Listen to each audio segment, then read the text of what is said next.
और for example मेरे पास mobile Samsung का है, आपके पास हुआवे का मोबाइल है, किसी के पास ओप्पो का मोबाइल है, तो हर वीडियो का जो कैमरा होगा, उसकी जो रिकॉर्डिंग होगी, उसकी एक सीक्रेट कोडिंग होगी। जब वो वीडियो सेव होगी आपके मोबाइल के अंदर, या कोई भी कैमरे से आप कोई रिकॉर्डिंग कर रहे हैं, तो वो फाइल जब सेव होगी तो उसकी एक कोडिंग होगी जो मुख्तलिफ सॉफ्टवेयर्स के ऊपर और मुख्तलिफ जो विंडोज़ के ऊपर, मैक ऑपरेटिंग सिस्टम के ऊपर, आपके मुख्तलिफ मोबाइल फ़ोन्स के ऊपर जब वो प्ले होती है, तो उन कोडिंग की वजह से, उन बाइनरी कोड्स की वजह से वो वीडियो रिकग्नाइज होके फिर उसके ऊपर आप एडिटिंग करते हैं या आप उसको प्ले करते हैं, या फेसबुक के ऊपर या अपने आप व्हाट्सएप ग्रुप्स के ऊपर जो है उसको शेयर करते हैं। अगर तो वो 4-5 किस्म की वीडियोज़ हैं, तो वो बाइनरी कोड्स हो गए, वो जो यूनिक कोड्स होते हैं वो मैच नहीं होते। इसका मतलब कि वीडियो में कोई छेड़छाड़ है और 2-4 किस्म की वीडियोज़ ऐसी हैं जिसको मिलाकर ये एक वीडियो बनाई गई है। सेकंड, उसके अंदर जो वीडियो के अंदर जो फ्रेम्स होते हैं उसको चेक किया जाता है। जब मैंने इस वीडियो को 3 मिनट की वीडियो को जो अपने सॉफ्टवेयर में डाला, तो तकरीबन 4000 फ्रेम्स उसने शो किए। तो एक एक फ्रेम्स को देख सकते हैं कि क्या इस फ्रेम में कोई छेड़छाड़ हुई है, क्या फ्रेम में कोई कट एंड पेस्ट हुआ है, कई मुख्तलिफ जगहों से इस वीडियो को जोड़ा गया है। इस तरह भी देख सकते हैं। कुछ सॉफ्टवेयर्स होते हैं जो ऑटोमेटिकली इन चीज़ों को जनरेट करके इनको और इनकी रिपोर्ट्स शाया कर देते हैं कि इस वीडियो के अंदर कोई छेड़छाड़ हुई है या नहीं हुई है। लाइट्स देखी जाती हैं वीडियोस के अंदर। अगर एक लाइट है जो राइट साइड से आ रही है, लेकिन उसमें दूसरी वीडियो में जो उसके साथ अटैच की गई है उसमें लेफ़्ट साइड से लाइट आ रही है, तो उसको भी एनालाइज़ किया जाता है कि अगर एक कमरे में अगर एक बल्ब लगा हुआ है या उसकी लाइट अगर इस तरफ से आ रही है, तो फिर उसकी लाइट डिफरेंट डायरेक्शन में क्यों जा रही है। कि हो सकता है कि जो दूसरी वीडियो हो उसका लाइट सीक्वेंस जो है वो डिफरेंट हो। बॉडी डबल्स हो जाते हैं। आप जिस तरह आपने बहुत सारे हम सब उम्मीद से हैं और बहुत सारे ऐसे चैनल्स देखते हैं जिसके अंदर हू बहू किसी की शक्ल को तैयार किया जाता है। आपने देखा होगा कि ज़ुबैर की इस वीडियो के अंदर जो वाइट बाल हैं ये दिखाए गए हैं बाकायदा, कि उनके सफ़ेद बाल साइडों से हैं उनके, और वो नज़र भी आ रहा है कि वो शायद वही शख्स है। कोई बॉडी डबल भी हो सकता है। ये मैं पॉसिबिलिटीज़ बता रहा हूँ जो फोरेंसिक के अंदर कंफर्म होगा।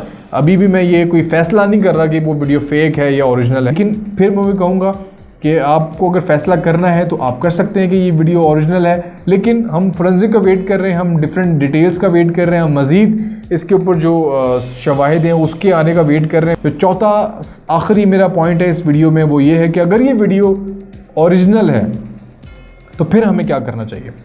देखिए, आई थिंक जब कैमरे मौजूद नहीं थे तो हर शख्स का जो गुनाह का मामला होता था वो सिर्फ उसके और अल्लाह के दरमियान होता था। लेकिन जब से ये बीच में कैमरे आए हैं तो अब शायद सारी दुनिया को और लोगों को पता लग जाता है। और वैसे भी इज़्ज़त और ज़िल्लत जो है वो अल्लाह ताला के हाथ में। अगर आपने कोई ऐसा गुनाह का काम किया है, अगर आपने पर्दे में रह के वो काम किया है, आप चार दीवारी में रह के काम किया और किसी ने वीडियो बना के वो पब्लिकली जो वो शाया कर दिए, तो आई थिंक इस्लाम इस चीज़ की इजाज़त तो नहीं देता। और बाकायदा लोगों के ऐब को छुपाने का हुक्म है कुरान में भी और हदीस के अंदर भी।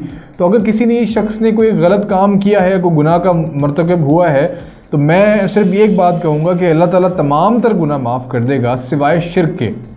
तो उस वीडियो में जो भी था वो शिर्क तो नहीं था, तो इसका मतलब अगर उस काम की तौबा कर ली जाए और आइंदा वो काम ना करने की ठान ली जाए, तो मेरे ख्याल से अल्लाह ताला वो गुनाह माफ़ कर देगा। तो अब हमें क्या करना चाहिए? शायद हमें हर शख्स को अपने अपने गिरेबान में झांक कर ये बात करनी चाहिए कि उस वीडियो के अंदर क्या हो रहा है। क्या कहीं आप भी इस तरह के कामों में मुलव्वस तो नहीं है और बाद में आप बड़े फ़ख्र से जो है वो कमेंट कर रहे हैं कि ये बड़ा ही गलत काम है, ऐसा नहीं होना चाहिए। इमरान खान के जितने भी पिछले मामलात थे, जितनी भी उनके स्कैंडल्स थे, जितना भी उनकी कुछ अमेरिकन कोर्ट्स के अंदर मामलात थे, मैं डिस्कस नहीं करूँगा कि क्या मामलात थे। उन तमाम चीज़ों के ऊपर जब भी सोशल मीडिया पे बात होती थी तो मैं शायद वाहिद शख्स था उस तमाम लोगों में बैठा हुआ जो मैं ये बात करता था कि वो उसका पास्ट था। अभी फ्यूचर में जो उसके मामलात हैं, जो उसकी गवर्नेंस के मामलात हैं, जो उसकी गुड गवर्नेंस है या बैड गवर्नेंस है, डेफिनेटली बैड गवर्नेंस है, हमें इस पर बात करनी चाहिए। हमें उसके मामलात के ऊपर बात नहीं करनी चाहिए। वो जैसे मामलात है, क्या पता उसने उन तमाम तर मामलात से, उन तमाम तर चीज़ों से सच्चे दिल से तौबा कर ली हो और अल्लाह ताला ने वो गुनाह माफ़ भी कर दी हो।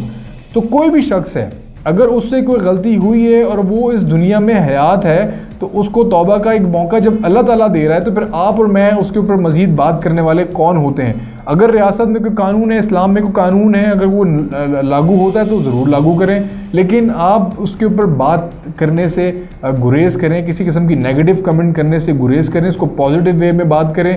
और हाँ, बिल्कुल लास्ट में ये बात करूँगा कि ये जो भी मामलात हुए, ये ज़रूर इसके ऊपर जो रिपोर्ट्स वगैरह हैं वो ज़रूर आ जाएंगी, लेकिन हमें बड़े सोच समझ के और बड़े ही एक बयाना रवि के साथ इसके ऊपर बात करनी चाहिए। अब बहुत सारे वीडियो स्कैंडल्स जो आ रहे हैं, कहीं आपकी जमात के किसी बंदे की वीडियो स्कैंडल ना आ जाए। कुछ पीटीआई के वज़रा के और कुछ रहनुमाओं की वीडियोज़ आई, कुछ पीटीआई की ख़वातीन की वीडियोज़ आई जिसके ऊपर नून लीग ने बहुत ज़्यादा शोर मचाया और पीटीआई के लोग उसको फेक कहते रहे। अब नून लीग के एक बंदे की वीडियो बाहर आई है तो नून लीग वाले उसको फेक कह रहे हैं और पीटीआई वाले बड़ा ज़बरदस्त तरीके से शोर मचा रहे हैं कि ये देखें ज़ुबैर की वीडियो आ गई। मुझे बड़े लोगों ने मैसेजेस किए, ये देखो कि मोहम्मद ज़ुबैर की वीडियो आ गई और वो उसकी विकेट गिर गई और अब सियासत से हमेशा के लिए उसका ख़ात्मा हो गया।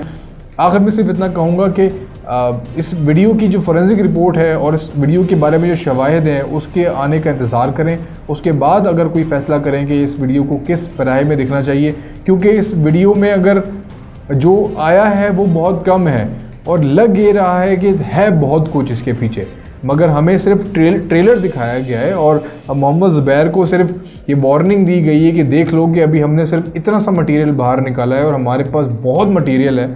अगर ये बात है तो फिर आने वाले वक्त में हो सकता है कि मोहम्मद ज़ुबैर सियासत से अपने आप को किनारा कश कर लें और हमें मज़ीद वो टीवी स्क्रीन्स के ऊपर या सियासी सरगर्मियों में नज़र ना आए।